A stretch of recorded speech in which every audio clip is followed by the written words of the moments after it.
శాంతి మార్గాలలో అలాత శాంతి అంటే ఏమిటి? దీని ప్రత్యేకతను ఎలా విశ్లేషించుకోవాలి?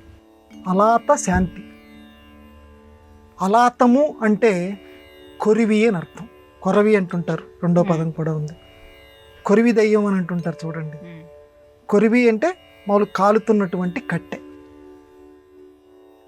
కాలుతున్న కట్టెతో శాంతి వేదాంతంలో ఉన్నటువంటి మాట. కాలుతున్న కట్టెతో శాంతి ఏంటండి? అలాత శాంతి అంటే దానికి గొప్ప అద్వైత ఆవిష్కరణ చేశారు. కొరివిని చేతిలోకి తీసుకొని, ఆ కట్టెని చేతిలోకి తీసుకొని ఒక మండలాకారంలో నువ్వు తిప్పావనుకో, అదే కొరివి. అట్లా కాకుండా రేఖాకారంలో తిప్పావనుకో, అందులో నుంచి మళ్ళీ నిప్పురవ్వలు అదే మార్గంలో వస్తాయి.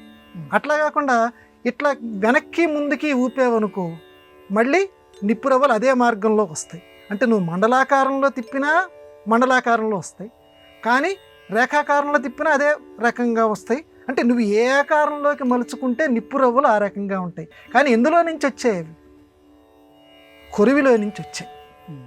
అది జాగ్రత్తగా గమనించమంటుంది. అంటే రేఖాకారంగా, మండలాకారంగా, అర్ధచంద్రాకారంగా మారినటువంటి నిప్పురవ్వలన్నీ కూడా ఒకే దాంట్లో నుంచి వచ్చాయి. అంటే అన్నిట్లోనూ ఉన్నది ఒక్కటే, అద్వైతము. నిప్పురవ్వలు రకరకాల మార్గాల్లో కనపడుతున్నాయి నీకు. ఒకటిది ఒక మార్గం కనపడుతోంది, ఇంకొకటిది ఇంకో మార్గం కనపడుతోంది దేవుడి దగ్గరికి చేరటానికి. కానీ ఉన్నది మాత్రం అన్ని మార్గాలు దేంట్లో నుంచి వచ్చాయి? అద్వైతంలో నుంచి వచ్చాయి, అలాతం నుంచి వచ్చాయి, ఆ కొరివిలో నుంచి వచ్చాయి. ఆ రకంగా నువ్వు గ్రహించగలిగితే నీ మనస్సుకి శాంతి కలుగుతుంది.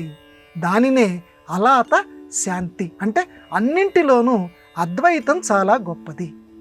అంటే ఉన్నదంతా ఒక్కటే ఒక్కటే, ఒకటిలో నుంచి ఇన్ని ఏర్పడ్డాయి, ఒకటిలో నుంచి ఇన్ని మతాలు ఏర్పడ్డాయి, అద్వైతం చాలా గొప్పది అనేటువంటి గొప్పదాన్ని ఆవిష్కరణ చేయటానికి ఇదిగో ఈ అలాత శాంతి అనే పదాన్ని పెద్దవాళ్ళు వాడారు.